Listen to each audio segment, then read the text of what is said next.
I think many of us moms live life like rest is a reward that we haven't earned yet. Like once the house is clean, once the inbox is empty, once the kids are settled, once work calms down, then we'll make time for ourselves. Then we'll take a break. But what if life never actually slows down? What if the work is never really done? The truth is, it's never done and things never really slow down. And that's okay. This summer, I want to give you a simple mindset shift and system that can help you feel more present, more energized, and more like yourself before the work is finished, before things slow down, so you don't have to wait anymore. Welcome to How to Quit Your Job, the podcast for moms ready to ditch the 9-to-5 and build a life and business they love. I'm your host, Jenna Reichel. Let's go. Hi, mom friends. Summer is among us. I'm sure you're all feeling it. I hope by this time you have most of your vacation plans and camps figured out for the kiddos and for your family. I'm sure many of you, like me, are stressing about when and how you're going to get things done. You're calling in favors from the grandparents, and your head is probably spinning, trying to keep track of it all. I get it. Oldest son is only 3. But he's in a preschool that follows a regular school calendar. So he's been off for everything from sickness to spring break to parent-teacher conferences. He's also off this week in between when school ends and camps begin. So my husband and I are piecing the week together. It's exhausting and it feels like summer hasn't even really started yet. So we're in for a treat. So today's episode, I do want to acknowledge that summer is hard for moms. It's also an opportunity for a ton of great memories and joy. The sun is shining. We sometimes travel to new places. We get to see family and friends. It's a magical time for kids, as I'm sure you can remember if you think back to your own childhood and how you felt about summers. Let's not forget that piece. Okay, let's not get so wrapped up in the logistics and the pains of summer that we forget to enjoy it. We only get so many summers with these little ones, and then we will be struggling to coordinate summer vacations around work schedules and other priorities. Some of you may already be in that phase of parenting, but enjoy it. Enjoy the summer. Enjoy their cute little sandy toes, even though it's annoying to clean up the sandy toe mess. We're about to go on a beach trip back east. So there will be tons of sand in places that we didn't know even existed, I'm sure. I want you to enjoy the time you have off work. I want you to try not to think about work while you're with your family. That's something I'm supporting my clients to do all the time because it's a struggle. You know, when you are working, think about work. And when you're with your family, be present with your family. It's not easy, but give yourself permission to not think about work when you are making those core memories. These are all just healthy, heartfelt reminders that are coming to mind as we open up the month of June.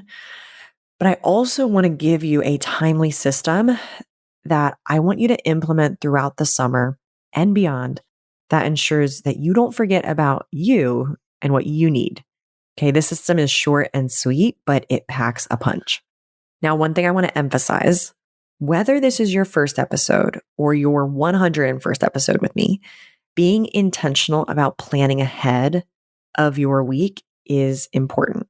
I've released tons of episodes on time management tips and tools, and they are all amazing. Episodes 5, 12, 18, 30, 58, and 61, just to name a few. And all of those will be linked in the show notes, jenna.coach/107, the number 107. If you want to dive deeper into some time management tools, if this is your first episode with me, go back and review a lot of the systems that I teach and talk about. But the one system that trumps all of them and really comes before so many of them is setting aside time before your week begins and spending about an hour truly planning out your entire week. That's not the tool that I'm going to dive deeper into today, but that's just a friendly reminder of we need to be planning ahead, even if you're not a planner, even if you have ADHD like my husband and you want to resist planning every single week. deciding when you're going to do what before the week begins will absolutely make your week go so much smoother. Figuring out meals for each night, coordinating pickup and drop off if you have help, plugging your to-do list into very specific times of the week so that it actually gets done. Most of us aren't really doing that. All of the what should I do with my time decisions really should be contemplated and thoughtfully made before the week begins. This cuts down on a ton of decisions during the week, which saves you a lot of energy. If you've ever had decision fatigue at the end of the day or just been exhausted by all the decisions, planning ahead of time helps with that. The week is always going to be crazy as a parent. 100%. You can count on it. We all know this. There is no such thing as an uneventful week in parenting. Planning ahead of time sets us up for success so that we can more easily adapt as that craziness hits. So if you don't already have a space for planning ahead of your week, it's laid out for you when you actually think ahead. I want you to really even just commit to that this summer. There's a lot of free time that happens in the summer. And especially with free time, we want to be intentional. We want to know, how do we want to spend our weekends? What do we want to do on vacation? What are the days that we want to make chocolate chip pancakes? But really also committing to that this summer is so crucial because of all the summer camps, of all the camps, the help, the vacations, the time off. There's so many moving pieces in the summer. So I want you to be able to look ahead at your week, look ahead at the next couple weeks, and really get an idea of what to expect. There are so many moving parts. Like I said, keeping track of all the different summer camps, all the different things going on, planning and having time ahead of your week helps. And I want you just to not just plan out 1 week, but look ahead to the next 2, the next 3 to get a feel for what needs to be done ahead of time to set yourself up for success in the future.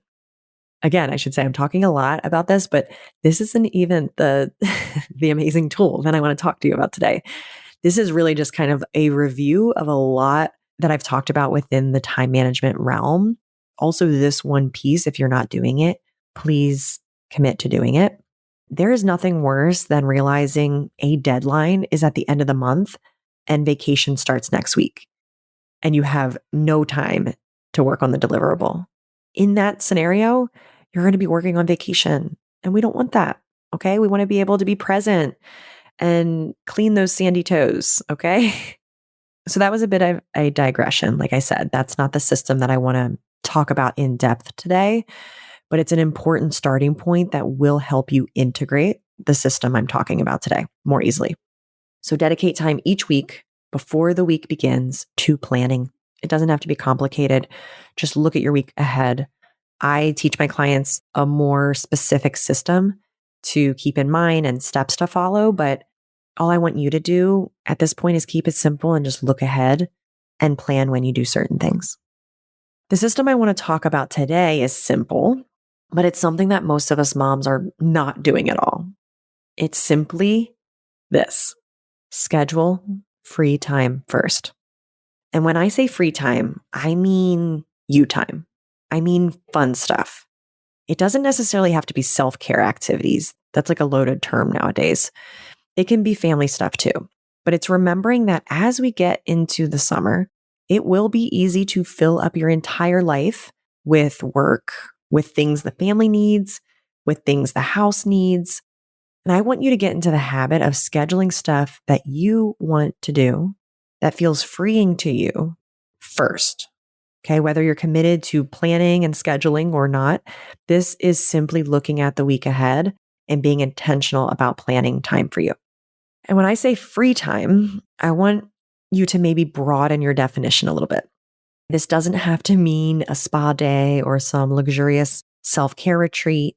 Free time can really look like going for a half-hour walk around the neighborhood, reading your book outside in the sun, getting lunch with a friend that you haven't caught up with in forever because kids. It could be taking a workout class that you've never tried, gardening, going to Target alone, slowly, instead of rushing. sitting outside while your kids play, maybe in the middle of the day if the kids are home because they're off school on summer. Maybe it's getting coffee at your favorite coffee shop and doing a little admin work there.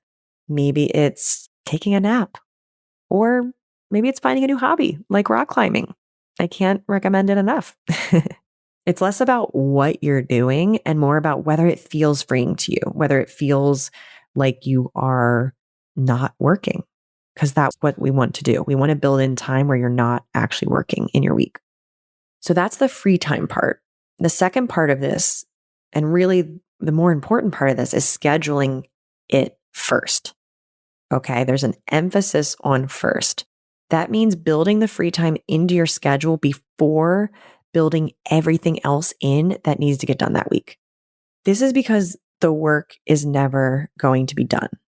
And I want you to remember that. It's rare that you get to the end of the week and think to yourself, wow, I got everything done that I needed to get done. That really doesn't exist in this society. It's okay to stop aiming for that. We actually want to move away from aiming for that. We want to move projects forward. We want to create results, but we don't want to set unrealistic expectations for ourselves that all the work be done and then we can rest or then we can have fun. The way our society is set up, we will rarely reach this satisfied feeling that we got enough done. There's a great concept in the book, 4,000 Weeks, that agrees with the concept that the work is never done, right? It talks about as soon as we complete one thing, more appears. Like almost like the completion of a project brings on next steps for another thing. Every email you send trying to get your inbox to zero creates more replies and creates more emails and more things to act on. We all have a to-do list at the beginning of the week, maybe, and throughout the week, more things are added. That's why to-do lists are so troublesome, right? They are never actually completed. So we never truly feel this sense of being done and satisfied. To-do lists are just never ending. And this means that for us, the work is never finished, right? It's never done. There will always be more. So if you're at all the type to make sure that business is taken care of before you let loose, maybe my type A personalities, maybe my high achievers, I want you to shift your approach a bit. And this will be uncomfortable, and that's okay. I want you to schedule the fun and the free time first before the work is finished. Even if you don't have time in your schedule for all the things you need to do, I still want you to schedule that free time first. Yeah, I want you to look at your week ahead, and before filling it up with meetings and business stuff, block off time for something fun, something freeing, something for you. And yes, that block will absolutely keep you from completing some other important task or responsibility. There is a quote unquote better use of your time if your worth is measured by productivity. What I want to argue today is that scheduling things for you and scheduling breaks is just as important as anything that might pop up on your to-do list. But this piece that your worth is not measured by productivity, I really want you to think about that. I really want you to let that sink in. In this capitalist society, we are driven by productivity. Everybody expects productivity, nonstop productivity out of us. But your worth is not measured by productivity. Taking that break for yourself, doing that thing that you've been wanting to do, even if it means that something really important gets deprioritized, is going to create better results, more focus, and a better version of you when you tap back into the work. And you don't have to feel guilty about it. I tell people all the time, you get to choose how you spend your time, and you get to choose how you feel about how you spend your time. Choose to feel really good about the free time you schedule and execute. I want you to create a story that emphasizes the benefits for your employer, the benefits for your team, the benefits for your family, the benefits for your own longevity and well-being, because there are actually tons of benefits of you scheduling time for yourself. Just a few that come to mind. Scheduling time for yourself protects you from burnout. Whether as a mom, an employee, an entrepreneur, I talk to moms all the time who feel burnt out. My business before focusing on supporting moms was focusing on helping people prevent burnout. And scheduling time for yourself can help but it has to become part of your process. This is proactive, not reactive. We don't want to feel burnt out and drained and then try to find time for a walk. We want scheduling this time to be part of our weekly system so that it re-energizes us, it refreshes us before we're running on empty. It's really hard to come out of burnout when we're in it, but there are ways that we can help ourselves to prevent it. But again, it's uncomfortable because we are going to choose ourselves over some other things we could be doing. And we're not used to doing that. So every week I recommend looking ahead and finding any open pockets and scheduling free time before you load your calendar with the other things. I'll probably say that a number more times. I know I've already said it, but I want this to really drive in. So whether that's one thing a week or a couple things a month, we want it to be something that you can really look forward to, something that's just for you and fun and breaks up the week. Okay, another benefit that comes to mind, it really does help you to be more focused when you return to your work. We think that planning things that are fun and for us, these little free time breaks take away from productivity. If I'm not spending time on this project, it's not benefiting the project. I'm not getting it done. But honoring time for yourself and taking breaks actually means that you come back to the work and get more done than if you had just worked the entire day without a break. Trust me, there's a term for this that I don't know off the top of my head, but there's research and data on this.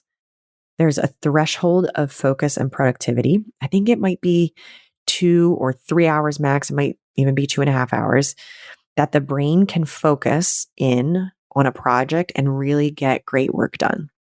If you're trying to sit down for longer stretches of time and be productive without taking any breaks, you're not getting your best work. There's also this thing called Zoom fatigue. So staring at a screen for endless periods of time. I know so many of us have endless meetings, and they can really negatively impact your ability to focus and work. For some, it's worse than others. And if you know this is you, make sure that if you see back-to-back meetings that you schedule in walks and breaks from the screen before your calendar fills up, even if that means looking 2 to 3 weeks ahead and scheduling those screen breaks. The other benefit really is that scheduling these moments, this free time, these things for yourself also means that you're living a life with intention and you're spending time doing things you love. I had in the last webinar that I did, there was talk about alignment in our work. And some people in the room said, oh, it must be nice to feel aligned in your work. I think it's an absolute privilege to feel that way. And I want to help more people do work that feels aligned, right? That's what my business is all about. But even in a role and a job that doesn't feel aligned for you, you can build in moments in your week that do feel aligned, where you're doing things and spending your time in ways that fills you up. How we spend our time is how we spend our life. It's our life this time. So if you really want to spend more time in a hobby or reading or relaxing or going outside or going for walks, if going outside is super important to you, if health and wellness is super important to you, if getting steps in is super important for you, don't wait for the time to magically appear. I want you to schedule it first. Really take ownership of creating alignment in your life, even if your current work environment is working against it. This might mean creating boundaries around back-to-back Zoom meetings. I know there might be a culture or a pressure within your role or within your company to do that and to have back-to-back meetings. That's why we want to look ahead in our calendar and schedule these free time blocks. People might still throw things on our calendar. I know how it goes. I worked in tech and we can say no. So I want you to schedule these things first. The time will not magically appear. And then once you schedule this on your calendar, I want you to work around it with your to-do list, with your work projects, with your work meetings, with your family responsibilities. What many of us do is try to get all of our work done and then reward ourselves with the break or the fun thing or the treat. And it never happens because the work is never done, as I've mentioned. Even when we are working hard on a project and we have the deadline in sight or the milestone, and we're thinking to ourselves, okay, once I get to that deadline, I'll have some relief. Then I'll start scheduling those walks, like Jenna said. I promise you something else urgent pops up, some other deadline pops up, some other thing that will take you away from those walks. We don't want to spend our entire life waiting for things to slow down, waiting till the deadlines are done, waiting till the projects are done. We want to build this time into our life right now. So here's what I want you to do this summer. I want you to make this a habit. Don't wait until you're burnt out or desperate for a break. Be proactive. Look at your work week ahead on Saturday or Sunday, maybe even the Friday before, maybe even 2 Fridays before, and claim any openings that you have, an opening or two, maybe one a week or a couple a month for you. Decide what you want to do in that time and put it on the calendar first before you fill it up with all the other things. Again, don't wait until the work is done to see if you have enough time. Schedule it first. We just want our weeks to align with the life that we want to live. And we have to plan ahead for that. We have to be intentional. That's okay. One thing that I've done personally in my own schedule to get even further ahead, because oftentimes planning even the weekend before the week starts means that my calendar is full, right? I have client meetings, I have podcast stuff, I have all the things. I've gone a step further and I schedule monthly standing walks, phone calls, coffee dates with people I admire in my life. Okay. I treat each of those as an important meeting. It's a reoccurring event on my calendar that other people can't book things. I can't book things. And I really do treat this as like a meeting with a client or someone that's really important. The people in my life that I love are important, but I don't treat it as something that I can easily move.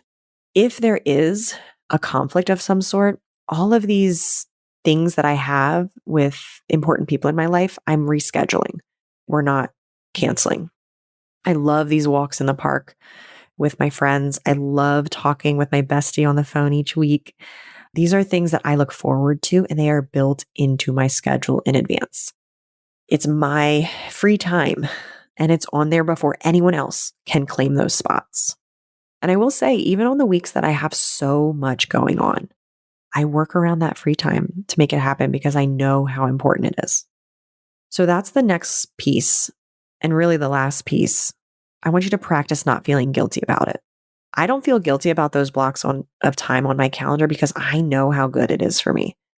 I leave those morning coffee dates feeling energized. I hang up the phone with my bestie each week and feel like I just had a free therapy session. I finish up the walks with other mom entrepreneurs in my life and I feel like my heart is so full.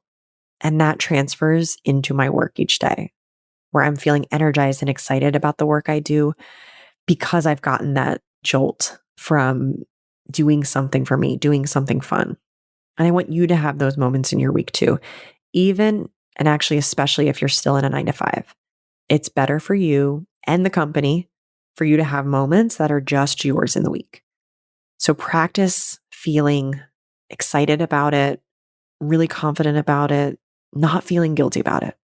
Tell yourself all the reasons why it's important. You don't have to earn these breaks. And honestly, as a mom at any point in the day or the week, trust me, you've earned it. Before you even wake up, you've earned it. You don't have to earn these breaks. I want you to start building it in. And I want you to do that this summer so that you can find so much joy and make so many core memories, even just for yourself. If this episode resonated with you, I would love for you to follow the podcast so you don't miss future conversations like this one. If this podcast is new to you, definitely check out some more of the episodes and get a feel for what I'm sharing. I'm constantly sharing practical tools, mindset shifts, and really honest conversations to help moms create freedom and fulfillment and really ownership over their lives and careers by starting businesses and potentially leaving their 9 to 5. And so would love for you to follow so you are updated and you get a little ping for all the new episodes. I release one every week on Wednesday. And honestly, the more support and perspective you surround yourself with on this journey, the less alone all of this will feel. So hit that follow button wherever you're listening and share this episode with another mom who needs the reminder to schedule herself first this summer. Even if it's not a mom who wants to start a business, This is such an important tool. This is such a great system to implement for everyone, for all of us. All right, mom friends. I hope this was helpful. I know it's been so helpful for my clients and me. And I had a number of clients say they needed this reminder this month. And as I was talking about it in those sessions, I figured it could just be its own episode too. And I can send this reminder out through the ether. So I hope you have an amazing summer filled with all those core memories and being present and family time and also time for you. Okay. Keep tuning in. I will be here throughout the entire summer, navigating all the things as well. So I will see you next week. Thanks for listening to this week's episode of How to Quit Your Job, a mom's guide to creating a life and business you love. If you want to learn more about how I can help you stop making excuses and start making moves, head on over to www.jenna.coach. I'll see you next week.